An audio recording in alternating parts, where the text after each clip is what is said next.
Live from downtown Detroit, Local 4 News at 5 starts now.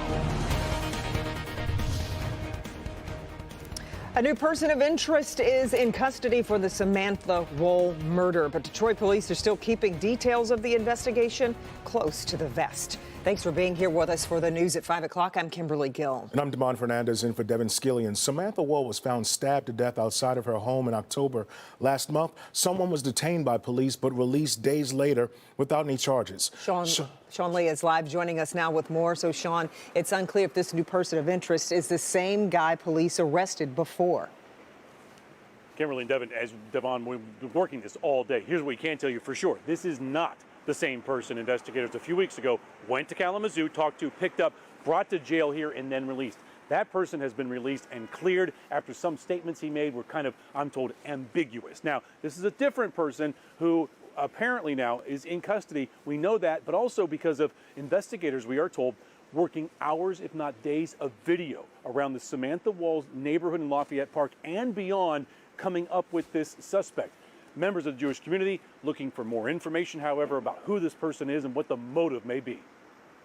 We're celebrating, the Jewish community is celebrating Hanukkah right now, the festival of lights. And it's so emblematic of who Sam was, this bright light in an otherwise very dark world. So every time we light a candle this Hanukkah, we are thinking of Sam and the legacy that she leaves behind. Sam Dubin with the Jewish Community Relations Council and American Jewish Committee reacting today to Detroit police announcing they have a new person of interest they have taken into custody in the October 21st murder of Detroit Jewish community leader Samantha Wall, found stabbed to death outside her Lafayette Park condo. The arrest was made last night. We learned last night, just like everybody else, and it was, here we go again, and God willing, the police have the right person in custody this time. The first person investigators arrested weeks ago from Kalamazoo was never charged and was released. Sources telling us this new person of interest has no connection to Wall at all. Here is Local 4 crime and safety expert Darnell Blackburn.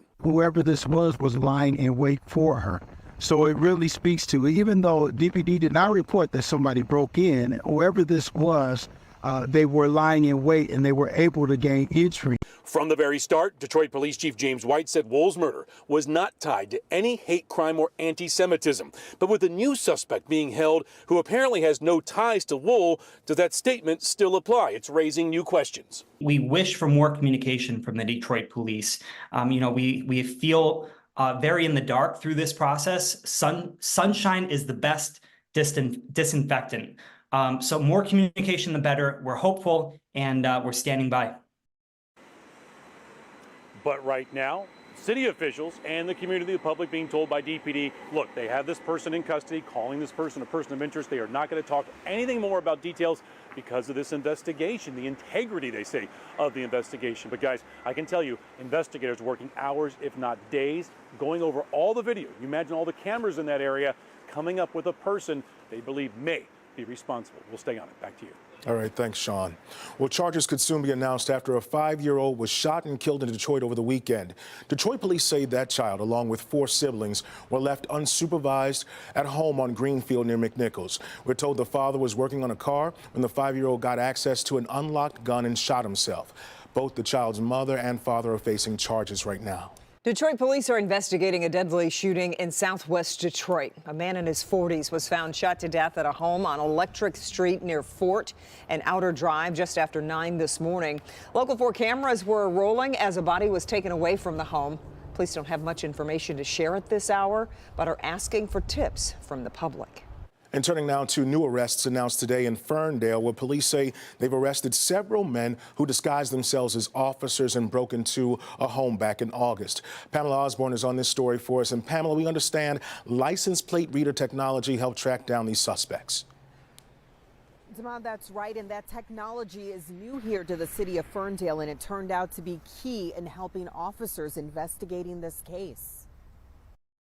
Take a look. These are just some of the nearly 24 illegal guns found by federal agents and Ferndale police investigating a home invasion which took place back on August 4th. A 65-year-old man who lived on West Woodland Street was leaving home when he was approached by 4 unknown men pretending to be police officers. He was not hurt but handcuffed as they searched his home in what Ferndale police are calling a targeted act. The FBI Oakland County's Violent Crimes and Gangs Task Force worked with Ferndale police. Those investigators say 4 search warrants at 4 locations led to drugs, high-capacity magazines, over 800 rounds of ammunition, and 20 illegal firearms, some of which had been stolen and or altered. Police say there was also evidence connecting back to that armed robbery.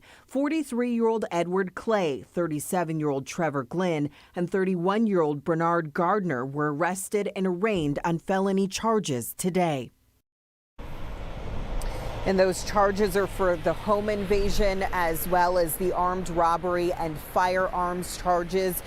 They are all due back in court next week. For now, reporting live in Ferndale, I'm Pamela Osborne. Local 4. Okay, Pamela, thank you. We are getting a good look at how competitive our state is when it comes to attracting business and our overall quality of life. Yeah, one focus is education. And Christy McDonald is breaking down the new polling data just out today. These numbers come from the Detroit Regional Chamber today. 38% think our public education system is a disadvantage to competitiveness, and only 1 in 5 believe that Michigan is more competitive than other states.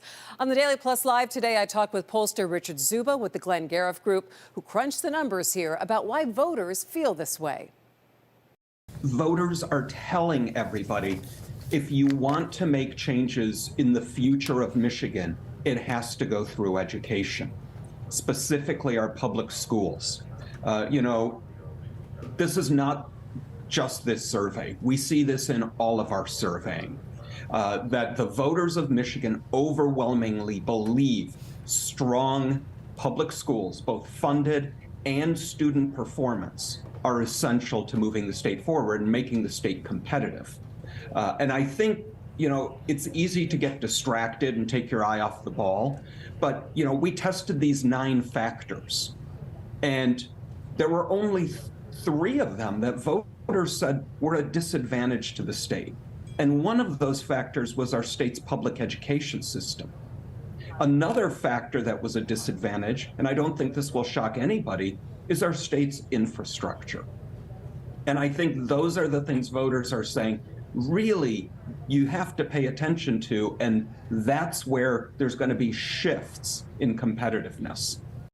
While this helps business leaders understand the mood of Michigan residents, it can also inform policy shifts.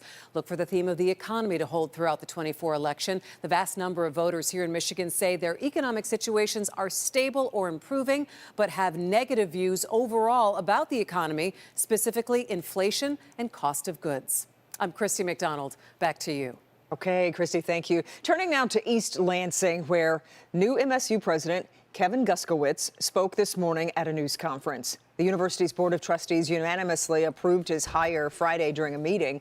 Guskowitz is currently the chancellor of the University of North Carolina, and he'll replace interim MSU president Teresa Woodruff. His first day is March 4th. We'll hear what he had to say later tonight at 6.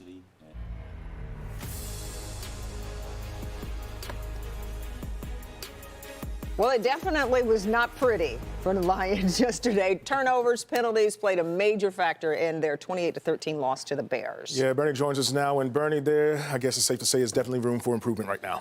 Without question. Understatement of the day. I'll give that to you. Lions have struggled over the past month or so. They're 2-2 in their last 4 games. But remember, they escaped a loss to the Bears at Ford Field, and a late game collapse in New Orleans also nearly cost them. But they are 9-4, very much alive for a playoff spot. But Dan Campbell said today there are issues with his team, and he also says keeping the outside noise away is how you get well. I know this, if you got the right guys, the right coaches, you'll find your way out of it. And the most important thing is that we don't buy into the narrative that is not inside of our building and what the tape says. Man, that'll always, you got to honor the tape, man. Honor what you put on film Sunday and what is the issue. And that's as simple as that. Honor that tape and honor it this Saturday night, because that's when the Broncos will be here to play the Lions. That's right. Yeah. Thanks, Bernie. We'll see you back here a little later in sports. Yeah, that's right. And before you go, you can go, Bernie, but I'll just tell the viewers this. We've got a great giveaway for you. Insiders can enter to win 2 tickets to the Lions-Broncos primetime game Saturday night at Ford Field. Just go to the Click on Detroit homepage or contest page to enter. The sweepstakes closes Thursday at noon. I know a lot of people are going to be trying to get those tickets.